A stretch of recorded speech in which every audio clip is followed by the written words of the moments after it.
सक्रिय घूर्णिबलय प्रभाव में मौसुमी मध्य सक्रिय हो जाइछि। फलरे किछि स्थान रे प्रबल वर्षा हेबा सह अन्य किछि जिल्ला रे अति प्रबल वर्षा नहीं अलर्ट जारी करा जाइछि एवं आगकू आहुरी 5 दिन प्रबल वर्षा हेबा नहीं पाणीपाग विभाग आकलन करिछि। तेबे एहारे भितरे राजधानी रे प्रबल वर्षा होइछि। मात्र 1.5 घंटा वर्षा रे स्मार्ट सिटी रो अवस्था सांघातिक हो जाइछि। सेहिपरि आगामी 12 घंटा मध्यरे राज्यर अनेक स्थान रे वर्षा हेबा सह 9टी जिल्ला रे प्रबल वर्षा होई पारे। मालकानगिरी, कोरापुट, रायगड़ा, गजपति, गंजाम, कलाहांडी, कंधमाल और बरगढ़ जिल्ला रे प्रबल वर्षा नहीं येलो वार्निंग जारी करा जाइछि। तेबे सारा राज्य रे मौसुमी वर्षा जारी रहिथिले मध्य एबे भी राज्य रे नियंटिया वर्षा स्थिति रहिछि।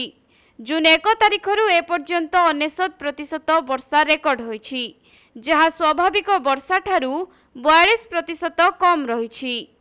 अन्यपटे 5टी जिल्ला रे स्वाभाविक वर्षा रेकर्ड होइथिबा बेले मयूरभंज, केन्दुझर, बालेश्वर, पुरी और बलांगीर जिल्ला रे अधिक नियंटिया वर्षा स्थिति रहिथिबा जणा पड़िछि।